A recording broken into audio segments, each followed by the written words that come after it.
carcelario y se lo venía buscando de forma desenfrenada hasta que finalmente, pues el día de ayer rindió sus frutos todo ese proceso. De acuerdo a la información que hay, pues no había salido del país, estaba en Manta, en una casa, me da la impresión, construida para el efecto, porque tenía todo lo que es una casa, entre comillas, pero aparte de eso, un espacio subterráneo, justamente por la eventualidad de que entre la policía, las Fuerzas Armadas, y él puede esconderse ahí. Pero no fue suficiente eso, porque me parece que la inteligencia militar, la inteligencia policial, habían trabajado con suficiente ahínco y pues lograron desentrañar todo el proceso que estaba ahí establecido. 8:08. El presidente Noboa indicó que ha solicitado la extradición hacia los Estados Unidos. ¿Esto sería lo ideal? A mí me da la impresión que sí, porque uno de los grandes problemas que tenemos con el sistema penal nuestro es que todos estos cabecillas, bueno, finalmente no pueden cumplir las penas en el sistema carcelario. En unos casos son asesinados, en otros se escapan o en tercer caso los jueces los sueltan. Ese fue el caso de Rafinha, que duró muy poco tiempo incluso fuera, si no me equivoco, 2, 3 meses y también lo mataron. De tal manera de que para estos casos a mí me parece que sí es interesante la extradición. Ahora, para que haya extradición, tiene que haber un país que la solicite, lo cual significa que la persona que sería sujeta de la extradición debe haber cometido algún hecho delictivo en ese país para que eso ocurra. Por eso el caso este de Fito, sí, porque hay un juicio en los Estados Unidos por el tema del narcotráfico y eso hará factible que se realice esta extradición y me da la impresión que un plazo relativamente corto. Yo creo que eso no va a ser tan largo. Arquitecto, buenos días, 8:09 a.m. Erika Franco le saluda. ¿Qué Es tal, decir, Erika? que para que quede un poco claro, porque existen comentarios de parte de la ciudadanía, esta extradición se da porque existe una deuda pendiente con este país, más no porque el Estado ecuatoriano diga ya no puedo más. No, no, no. Para que haya una extradición tiene que haber una solicitud de un país externo. Y eso significa que hayan ciertas condiciones para eso. Es decir, que haya un proceso legal, que incluso en el momento en que se produzca esta extradición, esa persona no pueda ser, por ejemplo, sometida a la pena capital, porque eso el Ecuador no lo establece. Entonces, hay condiciones jurídicas muy claras, como también condiciones, llamémoslas así, humanas. Y entonces, en este caso, es un juicio específico que los Estados Unidos ha llevado, que tiene una pena, que tiene unas características, y me da la impresión que eso es lo que va a ocurrir. También leíamos hace pocos minutos en Primicia, donde decía que el primer paso dentro de este proceso sería consultarle en una audiencia, en este caso a alias Fito, si está de acuerdo con el tema de la extradición. ¿El proceso es así? Quizás usted conoce, ha escuchado. No conozco, pero me parece que esto no es una cosa de conveniencia o de aceptación o no de la persona que ha cometido los hechos delictivos. Es un problema de justicia que está establecido. Para eso hay acuerdos entre los países, para eso hay acuerdos entre las justicias y simplemente pues tendrá que caminar de acuerdo a lo que esté establecido. En otras palabras, hay un juicio en los Estados Unidos. Esa persona tiene que, si es que el caso del Ecuador lo establece, esa persona tiene que ir a cumplir las penas que el Código Penal así lo establezca.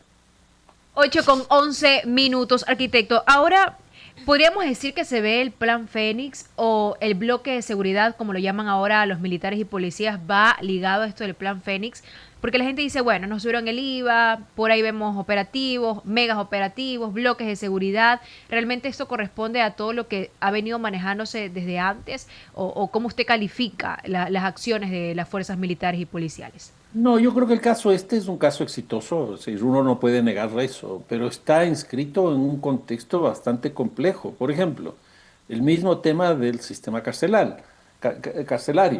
Fito se escapó en enero del 2024 de la penitenciaría, es lo que ocurrió. Y lo que están haciendo es recapturándolo. Ahora, ¿qué es lo que ha pasado en esta semana o en esta última semana en el sistema carcelario? Por un lado, se escapó también otra persona, Fede, que es cabecilla de los Águilas.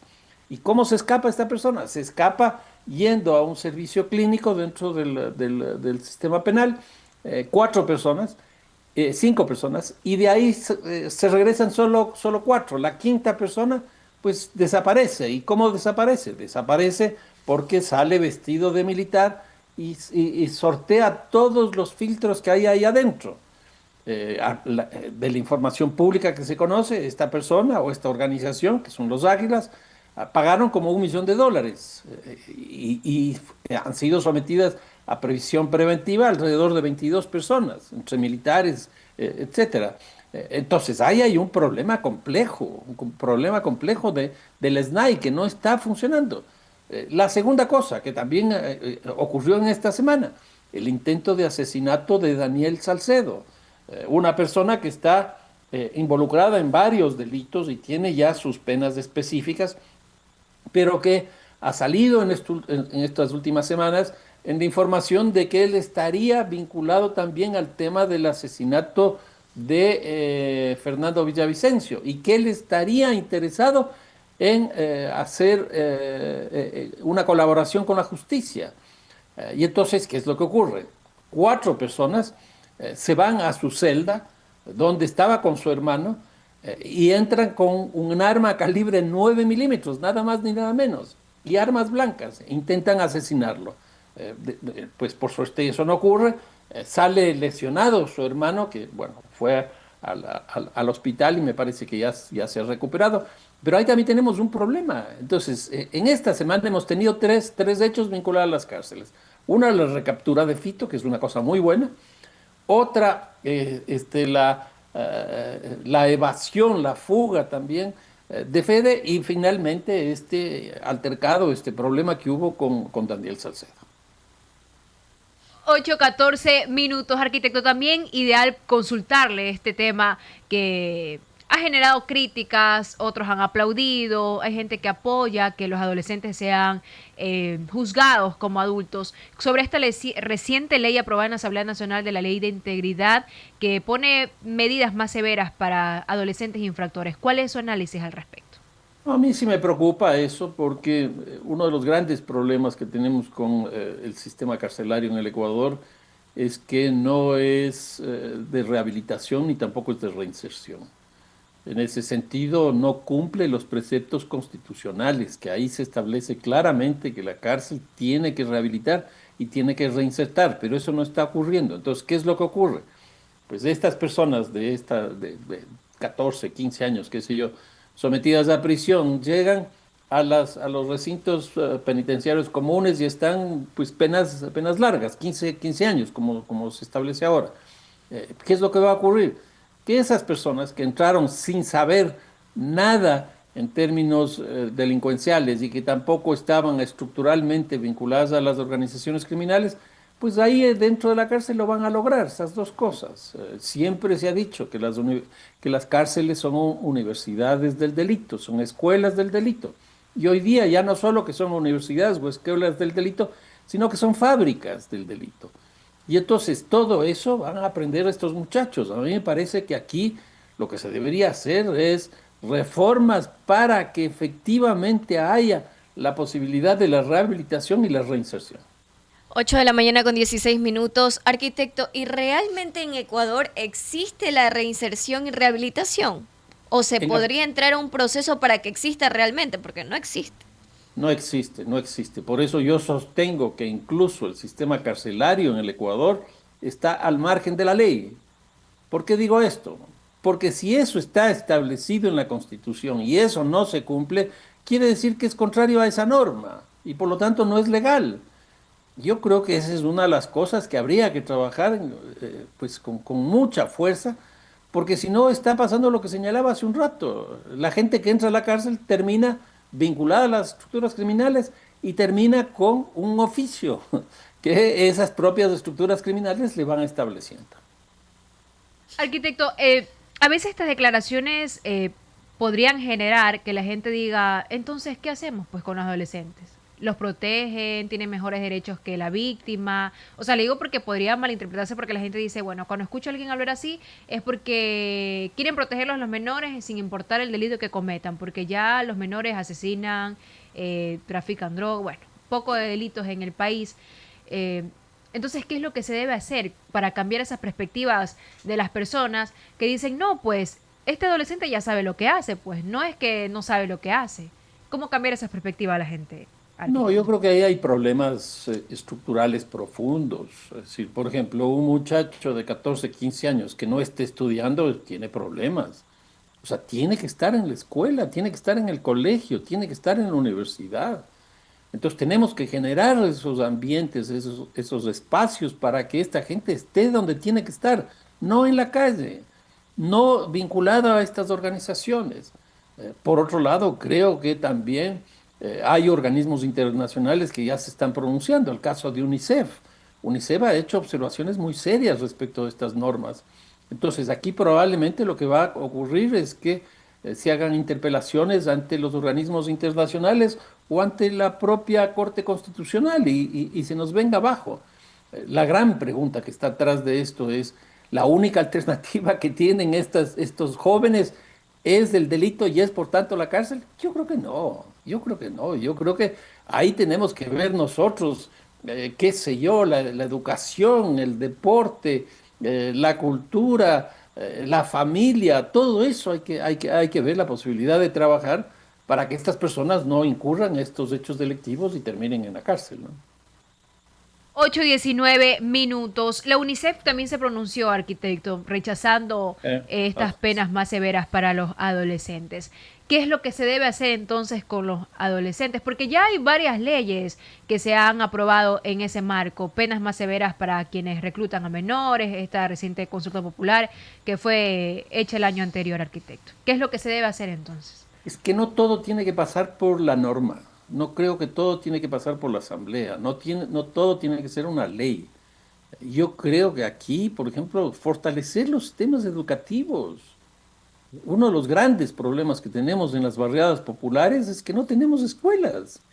Entonces, para que los muchachos vayan a estudiar, tienen que tomar transporte público y tienen que movilizarse durante horas, por lo menos en las grandes ciudades.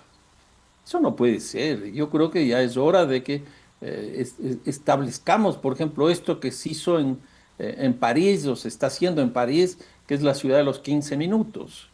Que tengamos a los 15 minutos de distancia de la casa donde uno vive los servicios más elementales de educación, de salud, de recreación, de trabajo, etcétera, etcétera. Yo creo que aquí necesitamos mucho más política urbana que política de seguridad ciudadana. Ya hace 70 años, Jane Jacobs para Nueva York ya planteó una cosa de este tipo. Y ella sostenía explícitamente que sería preferible tener políticas de planificación urbana más que políticas de seguridad y que eso daría mejores resultados. A mí me da la impresión que en esa línea deberíamos empezar a trabajar. Ahora, ¿cuál es el problema? El gobierno nacional no trabaja con los gobiernos locales, los municipios no trabajan con el ejecutivo. Y entonces aquí se producen justamente esos problemas y todo está dirigido hacia las Fuerzas Armadas, hacia la policía. 8 de la mañana con 20 minutos, 8 de la mañana con 20 minutos. Arquitecto, también tomando en cuenta el tema de ahora los adolescentes que se les encuentran con armas, con drogas dentro de las instituciones educativas, si bien es cierto es dentro de los planteles educativos, ¿esto se da ante la falta de oportunidad, se podría decir, o no? Porque aquí hablamos de una oportunidad de estudio. A ver, yo creo que lo que usted señala es una cosa muy interesante. Y yo he venido sosteniendo que tiene que haber una política entre el gobierno nacional y las unidades educativas. Y aquí, cuando hablo de unidad educativa, me refiero a escolar, colegial, universitaria, es decir, a todas. ¿Y por qué esto? Porque las prácticas iniciáticas del consumo han estado vinculadas justamente a estos centros de educación. Y entonces, si nosotros no tenemos una política frente al contorno, a los entornos de todas estas instituciones, pues lo que va a seguir ocurriendo es que las estructuras criminales se vinculen directamente con los consumidores que son los estudiantes. ¿Y cómo empieza esto? Pues regalando la droga. Después le ponen un precio, después otro precio, hasta que llega al precio de mercado. Y ahí ya están involucrados estructuralmente a esto.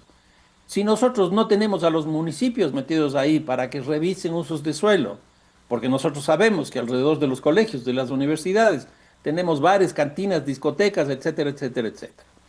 Nosotros sabemos que estas unidades, las universidades también, por ejemplo, tienen policía, tienen guardianía privada. ¿Por qué no se establecen acuerdos entre la policía privada y la guardianía privada y la Policía Nacional y las Fuerzas Armadas para el control de esos espacios? ¿Por qué no se establecen acuerdos con las universidades para que las universidades formen personas que estén destinadas a las políticas de seguridad? ¿Por qué no se establece acuerdos con las universidades para que ayuden en inteligencia haciendo investigación? O sea, yo creo que hay muchas cosas que se pueden hacer, pero que desgraciadamente todo está vinculado al tema de la policía y las Fuerzas Armadas. 23 minutos, arquitecto. ¿Qué más podríamos destacar de este contexto de inseguridad? Algunas veces lo hemos invitado, usted ha dado sus directrices, qué puede hacer el gobierno, analizando la coyuntura en cada uno de sus casos actuales, pero ¿qué más podemos destacar de esta importante entrevista? No, yo creo que lo que ocurrió el día de ayer es un hito muy importante, que lo que hace es resolver un problema del sistema carcelario, porque fue una fuga, y no fue una, fueron dos fugas. Y entonces, ahora lo que se está es enmendando eso. Y por suerte se ha hecho una recaptura en condiciones, yo diría, pacíficas. No hubo conflicto ahí más allá de lo que significa una acción de este tipo. Se entró en el domicilio donde estaba Fito, se lo extrajo bajo las medidas de seguridad, de protección, etcétera, etcétera, pero no hubo nada de violencia. Y a mí me parece que el éxito de esa medida fue justamente de la policía y las Fuerzas Armadas, y básicamente yo diría de inteligencia. ¿Por qué? Porque ya desde hace algún tiempo me da la impresión que ya lo tenían más o menos identificado, y el día de ayer decidieron llevar a cabo esta acción que fue sin duda un verdadero éxito. 8:24 minutos, perfecto. Le queremos agradecer al arquitecto Fernando Carrión, docente universitario y experto en seguridad, sobre este importante análisis que nos ha dado el día de hoy sobre la captura de alias Fito, estas penas más severas para adolescentes infractores, entre otros contextos de la seguridad de nuestro país. Gracias, arquitecto, por ese espacio que nos ha dado el día de hoy. No, muchísimas gracias a ustedes. Un fuerte abrazo. Excelente día.